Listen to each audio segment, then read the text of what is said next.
Assalamualaikum warahmatullahi wabarakatuh. Halo Sobat JDIH.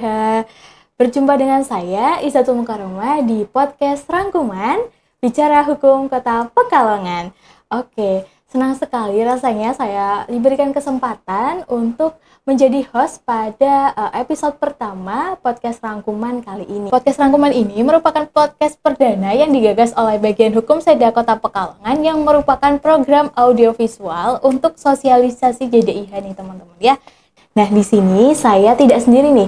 Saya ada kedatangan narasumber spesial, ada Pak Hafid. Selamat pagi Pak Hafid. Pagi, Mbak Isa. Bagaimana kabarnya Pak? Alhamdulillah baik. Alhamdulillah ya. Jadi Pak Hafid ini sebagai perancang ya teman-teman di Bagian Hukum Seda Kota Pekalongan. Untuk narasumber kedua kita kedatangan Mbak Ritmika Serenadi. Selamat pagi Mbak Mika. Selamat pagi Mbak Iza. Gimana kabarnya Mbak Mika? Alhamdulillah sehat luar biasa. Alhamdulillah. Oke, jadi kalau Mbak Mika ini sebagai penelaah teknis kebijakan di Bagian Hukum Seda Kota Pekalongan dan juga sebagai pengelola JDIH ya, betul sekali. Oke. Jadi tema kita di pagi kali ini adalah tentang mengenal JDIH Kota Pekalongan, teman-teman. Untuk pembahasannya kita juga nantinya akan membahas tentang produk hukum daerah di Kota Pekalongan. Oke. Jadi untuk pertama kalinya saya akan bertanya nih ya kepada Pak Hafid nih Pak Hafid. Sebenarnya apa sih Pak produk hukum daerah itu Pak? Terima kasih Mbak Iza. Jadi produk hukum daerah adalah peraturan perundang-undangan yang ditetapkan oleh pemerintah daerah Kota Pekalongan. Nah, itu ada 3. Yang pertama adalah peraturan daerah, kemudian peraturan wali kota, dan keputusan wali kota Pekalongan. Oke, baik. Jadi untuk jenis peraturan di Kota Pekalongan itu ada 3 ya Pak? Iya. Ada peraturan daerah, peraturan wali kota, dan keputusan wali kota. Keputusan wali kota. Oke, baik. Untuk proses pembentukan produk hukum daerah itu sendiri gimana Pak kira-kira untuk peraturan daerah proses pembentukannya? Jadi mulai dari tahapan perencanaan, kemudian perumusan rancangan, pembahasan, kemudian penetapan, pengundangan, dan penyebarluasan di JDIH. Jadi demikian Mbak Isa. Tahapannya itu sangat panjang. Jadi untuk penyebarluasannya teman-teman di bagian hukum itu untuk produk hukum daerahnya melalui JDIH nih ya. Untuk teman-teman yang mungkin kurang tahu apa sih JDIH itu. Nah, untuk kali ini saya akan bertanya langsung kepada pengelola JDIH nih teman-teman ya. Untuk Mbak Mika, apa sih Mbak sebenarnya JDIH itu Mbak?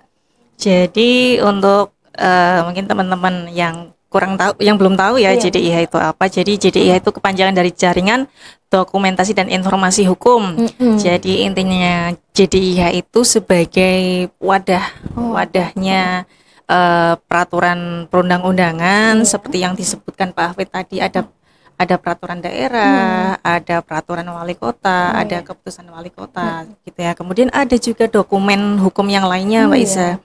Ada misalkan putusan, ada kemudian juga ada artikel hukum. Itu ada naskah akademik nih, naskah akademik yang biasa dicari oleh mahasiswa untuk referensi studinya mungkin ya. Nah, iya betul sekali, ada kajian juga di situ, semuanya ada. Jadi untuk JDIH ini bisa diakses oleh semua kalangan nih teman-teman ya. Tidak hanya dinas-dinas terkait aja, tapi masyarakat luas juga bisa untuk mengaksesnya, terutama mahasiswa nih ya.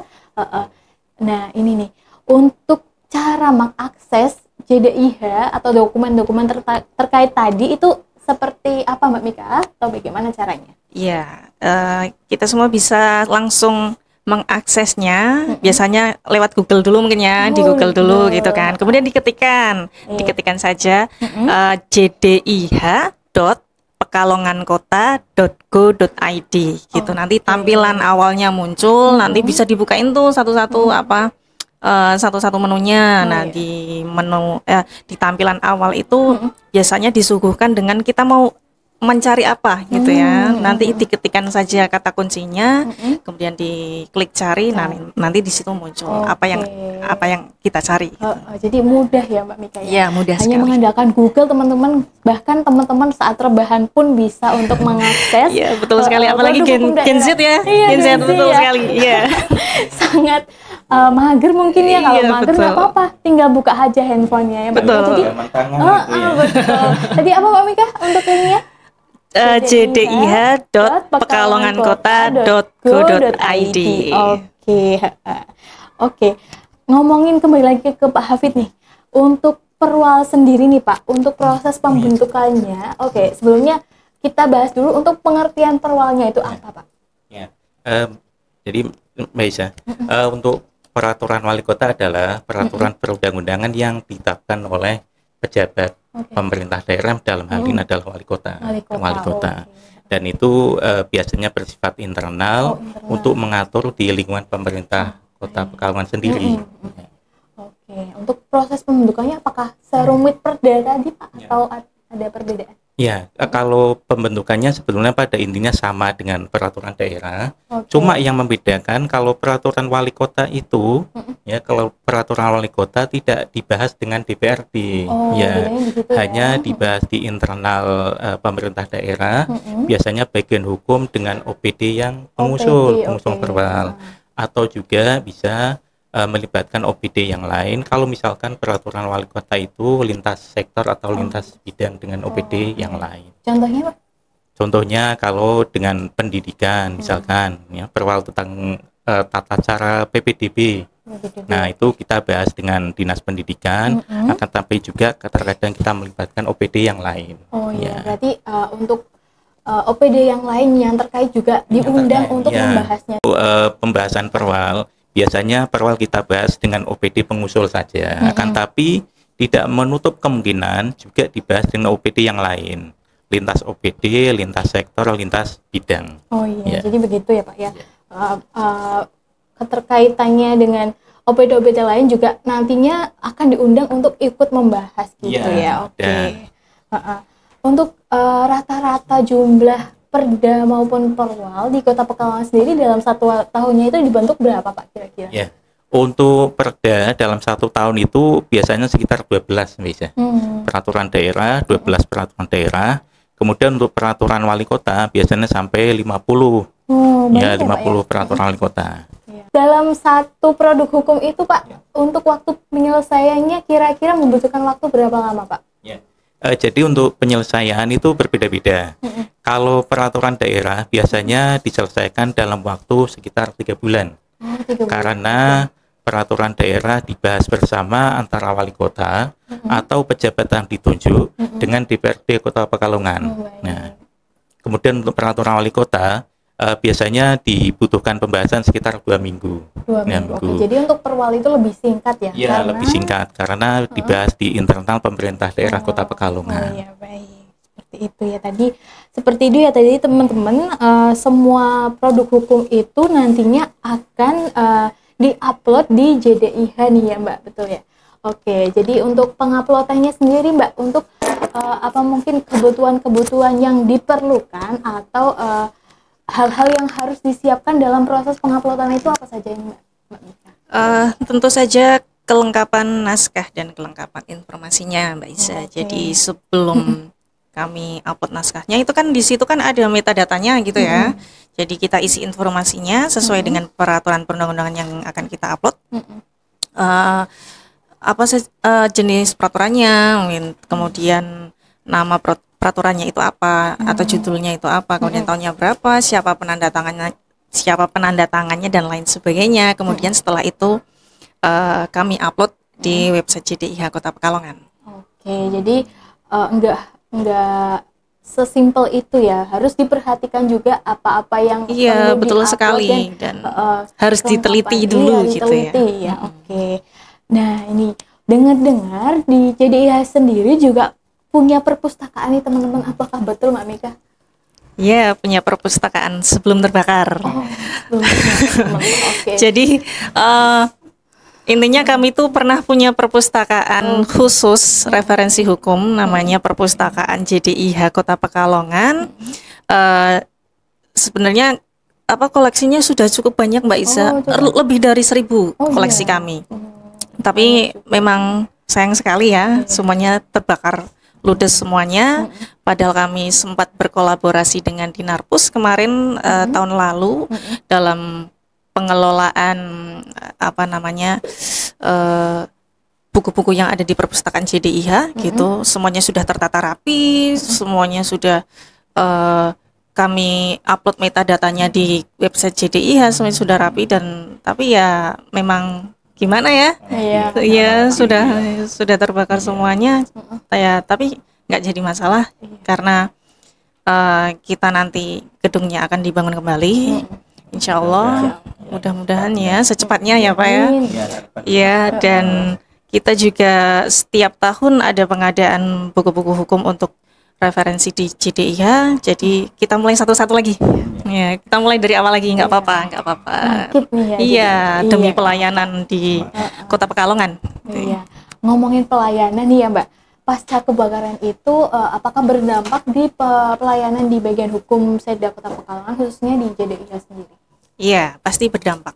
Jadi terutama yang layanan fisik ya Mbak Isa. Jadi yang mungkin tadinya terbiasa meminjam buku di perpustakaan JDIH untuk mungkin referensi di pekerjaan atau referensi para mahasiswa mungkin ya, tapi sekarang sudah tidak bisa lagi gitu kan.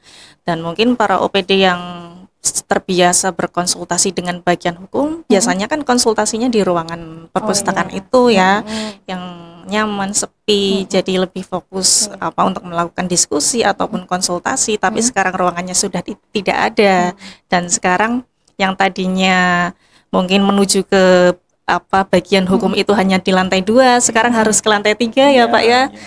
Lebih capek mungkinnya, lebih harus olahraga. Iya, harus lebih effort gitu kan. Mungkin agak sedikit kurang nyaman karena sekarang pelayanan kita terutama mungkin terkait dengan konsultasi hukum itu kita jadi satu dengan ruang kerja gitu. Jadi mungkin agak sedikit kurang nyaman gitu. Itu dampaknya mungkin seperti itu. Tetapi kan kita sekarang sudah pelayanan yang ada di bagian hukum kan sudah terintegrasi menjadi satu secara tersistem di website JDIH Kota Pekalongan. Iya. OPD yang akan mengajukan pengkoreksian itu bisa lewat Eprokumda ya Pak ya. Kemudian ada juga siraperda, masyarakat bisa dilibatkan dalam penyusunan peraturan perundang-undangan ya Pak ya. Bisa memberikan masukan terkait rancangan peraturan wali kota, terkait rancangan peraturan daerah, masyarakat bisa memberikan masukan. Kemudian pelayanan informasi hukum juga semuanya kan sudah di website JDIH gitu. Tadi melalui ada lagi Eprokumda. Betul sekali. Berarti itu Eprokumda menjadi salah satu bagian dari JDIH juga. Iya. Oke. Nah, untuk Eprokumda itu tentang tadi untuk fasilitasi OPD atau dinas ya untuk mengajukan koreksi ke bagian hukum. SK, Perwal dan Perda ya Pak. Iya. Jadi untuk OPD nantinya juga dimudahkan melalui Eprokumda itu ya. Di OPD tidak perlu datang ke bagian hukum, ya cukup dari tempat OPD yang bersangkutan, mereka sudah dikasih akun, bisa mengupload permohonan koreksi dari Eprokumda, kemudian nanti dari Eprokumda itu diproses di bagian hukum. Jadi semuanya juga serba online sekali lagi ya teman-teman. Jadi lebih mudah, lebih singkat, lebih hemat ya, paperless ya. Sekarang udah sistemnya udah paperless nih ya Pak ya. Untuk caranya sendiri nih Pak, berarti yang menangani juga Pak Hafid ya Pak, salah satunya ya Pak ya? Iya, kami tim dari bagian hukum ya. Untuk Eprokumda ini masih satu. Eprokumda ini merupakan bagian dari JDIH, bagian dari menu JDIH. Jadi ditangani oleh tim di bagian hukum. Jadi prosesnya itu di OPD itu sudah diberikan akun Eprokumda. Masing-masing OPD udah punya akunnya. Jadi nanti kalau misalkan ada dari OPD yang belum punya akun atau lupa akunnya, bisa ke bagian hukum lagi untuk dibuatkan akun. Kemudian mereka mengupload SK maupun perwal yang minta dikoreksikan. Setelah itu nanti dari bagian hukum mendisposisi kepada baik perancang maupun analis yang akan siap membantu untuk mengoreksi perwal maupun SK tersebut. Oke, gitu ya. Jadi semuanya serba mudah ya sekarang teman-teman ya, bisa melalui online. Oke, untuk selanjutnya nih, kira-kira kembali lagi ke Mbak Mika ya teman-teman ya, untuk inovasi atau mungkin ide-ide yang nantinya akan dikembangkan oleh JDIH sendiri itu apa saja nih Mbak Mika kira-kira? Mungkin kedepannya kami akan sering melakukan kolaborasi Mbak Iza. Jadi salah satunya mungkin di tahun depan kami berencana berkolaborasi dengan Dinarpus terkait dengan promosi JDIH. Jadi kan biasanya setiap tahun itu kan ada festival literasi ya. Nah itu kita di situ ikut serta sebagai salah satu bagian dari festival literasi tersebut, mempromosikan kepada masyarakat. Ini loh ada JDIH, ada sistem namanya JDIH, dan masyarakat bisa mencari referensi hukum, bisa mencari dokumen hukum, atau mungkin bisa juga terlibat dalam penyusunan peraturan perundang-undangan di Kota Pekalongan gitu, bisa memberikan masukan gitu kan. Itu salah satu. Nah ini juga sebenarnya ini kita kolaborasi dengan Dinarpus juga. Ya ini salah satu inovasinya mungkin ya, kita membuat podcast dan berkolaborasi dengan Dinarpus yang pokoknya intinya kita tuh memikirkan inovasi yang minim anggaran tetapi itu dampaknya bisa langsung ke masyarakat gitu. Nah mungkin itu yang menjadikan JDIH Kota Pekalongan pada pertengahan tahun ini mendapatkan apresiasi, mendapatkan penghargaan, mendapatkan penghargaan dari pemerintah Provinsi Jawa Tengah, dan itu penghargaannya diterima langsung oleh Ibu Wakil Wali Kota. Kita mendapatkan penghargaan dengan kategori progres terbaik di Provinsi Jawa Tengah. Oke, jadi gitu ya. Nah ini Pak, kembali lagi ke Pak Hafiz nih Pak. Selama menjadi perancang di bagian hukum Seda Kota Pekalongan, kira-kira apa saja Pak suka duka yang Bapak Hafiz alami? Wah ini merupakan pengalaman pribadi Mbak Iza. Jadi kalau bagi saya pribadi bahwa suka duka di bagian hukum sebagai perancang itu merupakan bagian dari tanggung jawab dan amanah untuk melaksanakan pekerjaan. Tapi kalau bagi saya pribadi, sukanya sebagai perancang adalah kita sebagai bentuk pengabdian kepada daerah. Jadi perumusan peraturan perundang-undangan itu merupakan bagian dari pengambilan kebijakan di daerah. Nah, ketika kita bisa mengambil peran di situ sebagai perancang, maka kita juga sebagai bentuk pengabdian kepada daerah. Kemudian kalau misalkan dukanya, kalau dukanya itu terkadang normatif Mbak Iza. Ada terkadang OPD yang menyusun perwal maupun peraturan perundang-undangan, SK itu masih ada salah-salah ketik, kemudian formatnya masih belum sesuai, dan itu saya pikir hal yang biasa. Nah, tapi terkadang juga ada OPD yang minta cepat-cepat, minta cepat-cepat baru mengajukan hari ini, besok sudah tanya, udah turun belum SK-nya. Mengajukan hari ini sorenya sudah tanya, ya SK-nya sudah asmanan belum. Nah itu terkadang seperti itu yang ya, tapi kami terima itu sebagai bagian dari pekerjaan. Baik. Nah ini untuk Mbak Mika juga nih, gimana nih Mbak kira-kira untuk suka duka yang Mbak Mika alami selama bekerja di bagian hukum sebagai pengelola JDIH? Selama saya bekerja di bagian hukum ini berarti total mungkin sudah 3 tahun lebih ya. Sukanya sih ini jadi tahu banyak hal. Jadi tahu kebijakan-kebijakan yang ada di Kota Pekalongan, karena kita kan juga mengelola ya Pak, mengelola peraturan perundang-undangan. Jadi kita juga membaca. Kalau biasanya kita membuat atau menyusun abstrak itu kan kita kan harus baca juga kan, harus baca peraturan perundang-undangan. Oh ternyata ada loh kebijakan seperti ini. Oh ternyata ada loh peraturan perundang-undangan yang mengatur ini gitu kan. Jadi tahu tentang hal itu terkait kebijakan yang ada di Kota Pekalongan gitu ya. sukanya mungkin ada lebih banyak lagi mungkin ya. Tapi kalau dukanya ya itu tadi yang saya ceritakan tadi, kita harus menerima dengan lapang dada karena ruang kerja kita, kemudian semua naskah-naskah, semua arsip yang ada di bagian hukum, termasuk juga buku-buku referensi hukum itu semuanya ikut terbakar. Jadi ya itulah Mbak Isa, kita harus menerima dengan lapang dada. Oke, juga semoga dari pengalaman-pengalaman itu menjadikan kita pelajaran atau pengingat untuk kita ya Pak ya, dalam Mbak ya untuk bekerja, dan juga kita harus tetap semangat ya, semoga juga kita diberikan kesehatan baik mental maupun fisik kita ya Mbak ya, untuk menjalani pekerjaan kita ke depannya supaya lebih semangat lagi. Baik, terima kasih untuk Mbak Mika dan juga Pak Hafid yang sudah berkenan hadir di acara podcast kali ini ya. Jadi website JDIH dan juga Eprokumda ini merupakan salah satu langkah yang diambil oleh Bagian Hukum Setda sebagai bentuk inovasi untuk memudahkan masyarakat Kota Pekalongan nih teman-teman ya. Dan karena pembahasan kita kali ini sudah tersampaikan ya, jadi kita cukupkan saja untuk pembahasan podcast di perdana kali ini ya teman-teman ya. Terima kasih saya ucapkan kembali untuk Pak Hafid ya sudah berkenan hadir di acara podcast kali ini ya. Ini merupakan podcast pertama kita ya Mbak Mika dan Pak Hafid ya.